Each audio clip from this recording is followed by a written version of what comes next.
સદગુરુ મહારાજની જય. ગુરુને માને માનવી, દેહ થકી કરે વ્યવહાર, પ્રીતમ કે પડે નરકમાં સંશય નહીં લગાડ. જો કોઈ ગુરુને માનવ માને માનવી, ગુરુને માને માનવી, દેહ થકી કરે વ્યવહાર.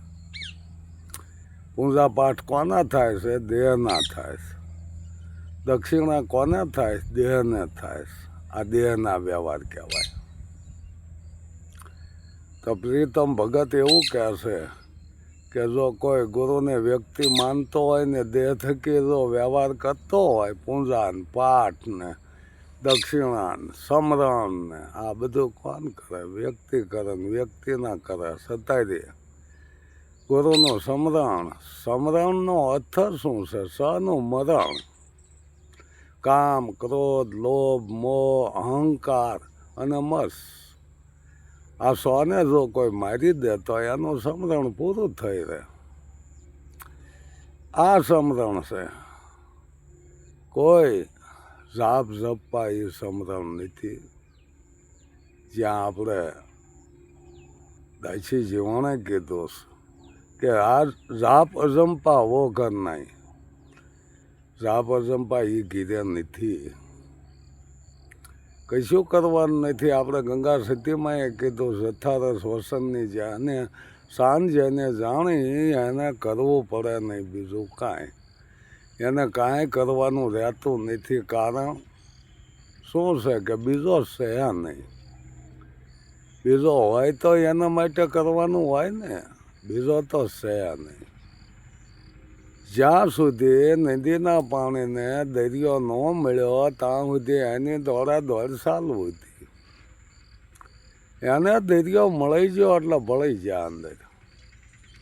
પછી તો ભલન ડુંગર જેવા મોજા ઉછાળાય તોય એ નદીના પાણી જુદા પડે નહીં. કહેવત છે ને આપણે કે ડાંગના માર્યા કાંઈ નીર જુદા પડે નહીં. એ તો એક થઈ ગયું, મળી ગયા. આવું આ અદ્વૈત જ્ઞાન આપણને કેમ ન સમજાય એમ હું કહું છું. પૂજાથી જો પતી જતું હોય તો આપણે માણસને બીજું જોવે છે શું? તો કોઈ મહેનત કરે નહીં. જો પૂજા પાઠથી આ પતી જતું હોય, જો કોઈ માનતાથી આ કાર્ય થઈ જતા હોય તો માણસને બીજું શું જોવે છે? જેમ છે એમ હકીકત માણસને જાણવું તો છે જ તે, પણ જણાતું નથી. કેમ? બીજો દેખાય છે. જ્યાં સુધી બીજો દેખાય છે, બીજો ભાળે બીતો ફરે, એક સતા બીક કોઈની ધરે.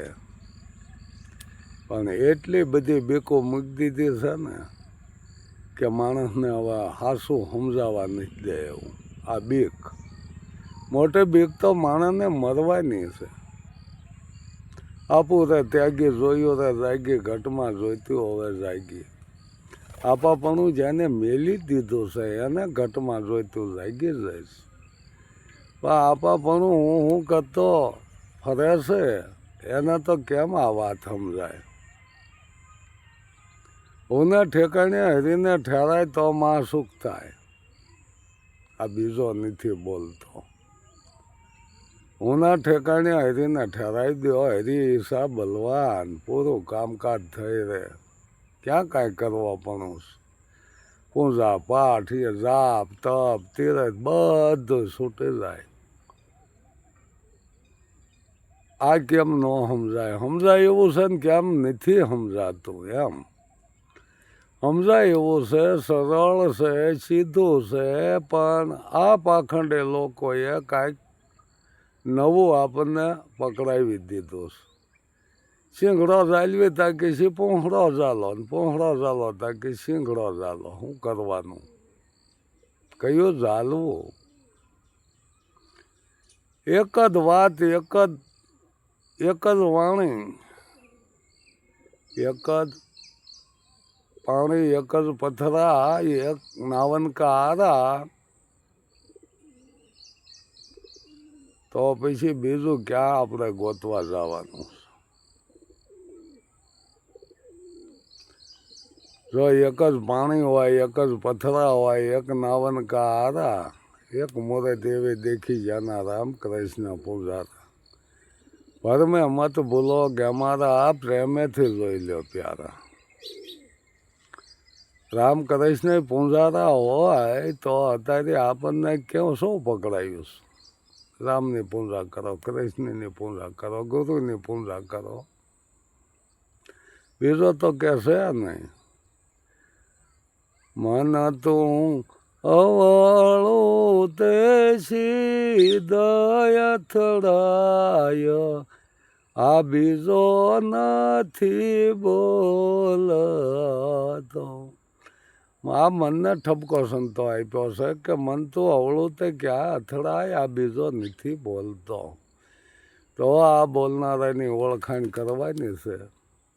બોલનારો તો કે 52 બારો રહેશે, અંદર આવે એવો નથી. આપણા સંતોએ કીધું કે બોલે 52 બાર.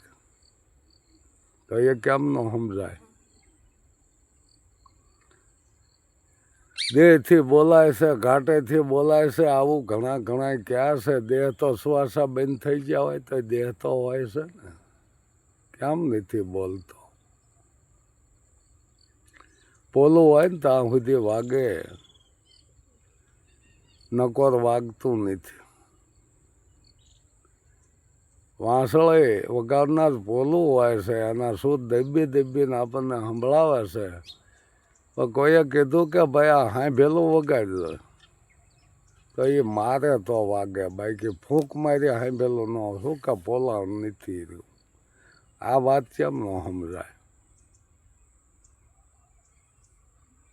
ખાલી સણ્યો વાગે ઘણો, કેવું સંતોએ ઉપમા આપી. તો કે ખાલી સણ્યો એટલે ખોખું નહીં. આ ખાલી સણ્યો એટલે એમાં પોલાણ છે, પોલું છે એટલે વાગે, બાકી વાગે નહીં. આવું આપણને સમજાયું. નિરજ મહારાજે કીધું, શિરગુણ નિર્ગુણ નહીં અમારે, નહીં નિરાકાર આકારા. નિરાકાર આકાર જેવું કાંઈ નથી, શિરગુણ ને નિર્ગુણ એવું કાંઈ નથી. બોલો હું કહે છું? એટલે કીધું કે આ સુપ થઈ જાય. ખીસડી જ્યાં સુધી પાકે નહીં ત્યાં સુધી ખદ બધે છે, પછી શાંત પડી જાય પાકી જ્યાં કીડે. છતાંય ઠપકો તો આપણે સાંભળવો જો ને. શું કે આ બોલવી છીએ, વીડગા મૂકવી છીએ, એટલે ઠપકો તો આપણે સાંભળવો જો. તમે કેમ બોલો? એટલે જેને જેને વાણી મૂકી છે, અનુભવ થયા છે, એ વાણી દ્વારા કહે છે, પ્રવચન દ્વારા કહે છે કે આમ છે. બાકી બીજું જો કાંઈ દેખાતો હોય, બીજો દેખાતો હોય ત્યાં સુધી અદ્વૈત જ્ઞાન કહેવાય નહીં. અદ્વૈત જ્ઞાનમાં એક થઈ જાય, ત્યાં બીજો રહ્યા નહીં. આ કેમ ન સમજાય? સમજવા જેવું છે, હેલું છે, છતાં સમજાતું નથી. કેમ નથી સમજાતું? ઊને બાપડે આપણે પોતાની ભૂલ આપણને નથી સમજાતી. શું કે નજીક છે ને એટલે ન સમજાય. એમ આપણે જે ગોતવી છીએ આ આપણેથી કાંઈ જુદો નથી. લાલી દેખને મેં સલી ખુદ હો ગયેલા. નદીના પાણી જ્યારે દરિયાને મળવા જાય છે તો ખુદ દરિયો બની જાય છે. આમ ભળી જવાની વાત. એક હાંડો પાણી માથે લઈને ઊભા રહીશું ને તો વજન લાગશે, પણ જો આપણે પોતે જ એમાં ભળી જાવી ને, ડૂબકી મારી જાઓ દરિયામાં, કેટલું પાણી માથે આવે, છતાંય વજન નહીં લાગે. દિલ દરિયામાં દો ને ડૂબકી મોતી લેના ગોતી, જેમ એ દરિયામાં ડૂબકી મારો ને એ પાણીનો વજન નથી લાગતો, એમ જ્યારે પોતાના દિલ દરિયામાં ડૂબકી મારી જાય તો એને બીજું કોઈ આવરણ નડતું નથી. આ બધા આવરણો મૂક્યા છે. આદિ અનાદિથી આપણને આ હાસું સમજાવવા કોઈને નથી દીધું. આપણે ભ્રમણા અહીંયા પોતાની જ ભ્રમણા ને વિશ્વ ઊભું કરનારો પોતે છે. તો એ આપણું ધ્યાન ક્યાં જાય છે? બ્રહ્માએ ઊભું કર્યું, વિષ્ણુએ ઊભું કર્યું, શંકરે ઊભું કર્યું. કોઈ મુસલમાનને પૂછો તો કે અલ્લાહે ઊભું કર્યું છે. ખ્રિસ્તી લોકોને પૂછો તો કે ઈસા મૂસાએ આ ઊભું કર્યું છે. આ બધું આમ જ હાલ્યું જાય છે. પોતાને નક્કી કરી લેવાનું છે. પછી પૂછવાની વાત ક્યાં રહે? પૂછવાનું ટળાઈ જાય છે. પછી પોતે જ જ્યારે નક્કી કરી લે છે તે પૂછવાનું ટળાઈ જાય છે. કોને પૂછે? બીજો હોય તો પૂછે. જ્યાં સુધી રામને જ્ઞાન ન સમજાણું ત્યાં સુધી વૈશિષ્ટને પ્રશ્ન કરી રાખ્યા. સમજાઈ ગયો એટલે પૂરું. પછી કોને પૂછે? એ જ્યારે રામને વૈશિષ્ટ એક થઈ ગયા પછી પૂછવું કોને? નદીના પાણીને દરિયો એક થઈ ગયા પછી મળવાનું કોને હોય? ત્યાં પોતાની ભ્રમણા ભાંગી જાય છે. આવું જ્ઞાન, અદ્વૈત જ્ઞાન પોતાને નક્કી થઈ જાય છે. બાકી અત્યારે તો આ પૂજા પાઠ જપ તપ તીરથ આમાં જિંદગી ગુમાવવાની. આખી જિંદગી આમાં વહી જાય, કાંઈ સમજાય નહીં.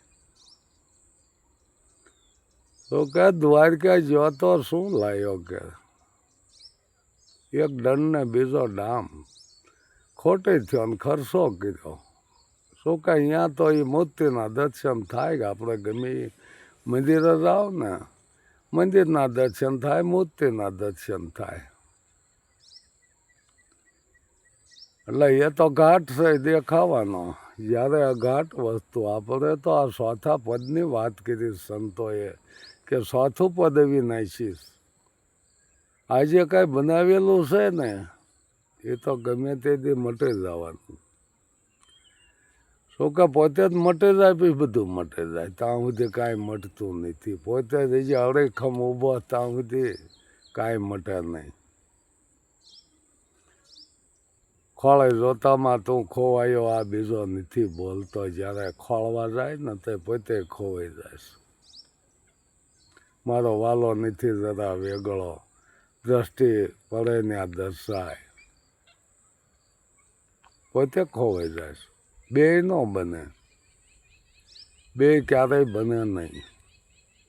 ગુરુ શિષ્યનું અંતર ને ભાંગી જાય. અને અંતર ભાંગ્યા વિના ઉભરો આવે નહીં. તો ત્યાં અંતર પોતાનું અંતર જે કાંઈ હતું એ ભાંગી જાય. બે ના એક થઈ જાય એ અંતર ભાંગી. બેની અમને ભીતર સદગુરુ મળ્યા.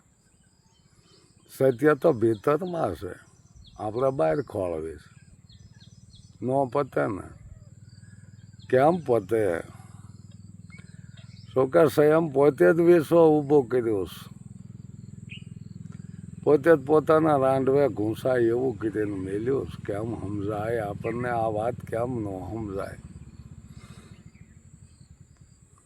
કાંઈ નહોતું, પોતે જ ઊભું કર્યું છે આ મનની ભ્રમણા.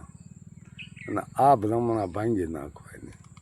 આત્માને ઓળખ્યા વિના 184 ન મટે.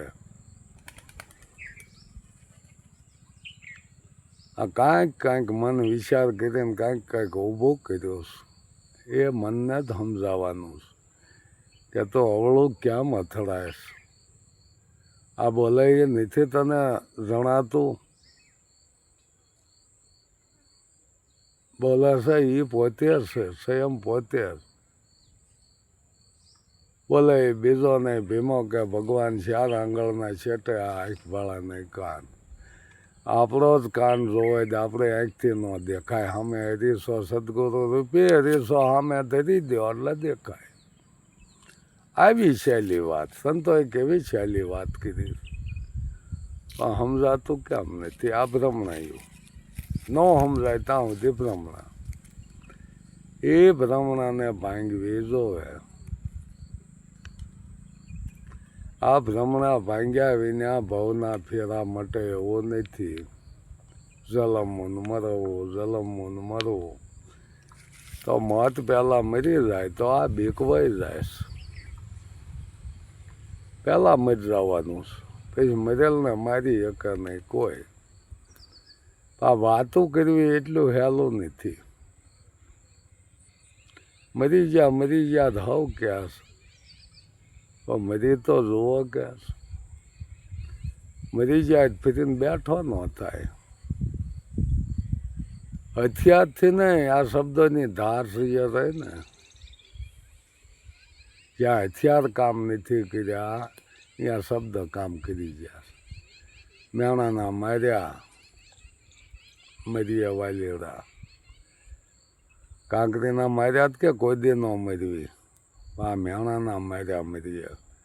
મેણા એટલે શબ્દ, જેસલને જો શબ્દથી મરી ગયા. જે સો લૂંટારો જમ કે મારાથી થત ધ્રુજે છે એવું માણા બોલનાર પોતે જ મરી ગયો. એના શબ્દના બાણ વાગી ગયા હતા. શું કે તોરલે એને મળી ગયા હતા. આવા સંતોના શબ્દ જે મરે એ ફરીને ઊભા થતા નથી. એટલે શબ્દથી જે મર્યા છે એ ફરી ઊભા થાય નહીં. હથિયારના મારેલા જ ઊભા થાય છે, પણ શબ્દના મારેલા ક્યારેય ઊભા થાય નહીં. એટલે આ શબ્દની મારામારી છે. બાકી જ્ઞાન એટલે એક શબ્દની મારામારી છે. જથારસ વસ્તુ, જથ્થો એવો માપમાં નથી આવ્યો. માપ વસ્તુને જથારસ વસ્તુ કીધી. એની જેને શાન મળી જાય એને કરવું પડે નહીં કાંઈ. શું કે સદગુરુ તો શાનમાં સમજાવે. એવા એક શાન છે. શાનમાં એક શાન તમને કહું છું પાનભાઈ, શાનમાં એક શાન પડે. આને સમજવાની જરૂર છે. બાકી શાન વિના સમજાય એવું નથી. સદગુરુ મહારાજની જય.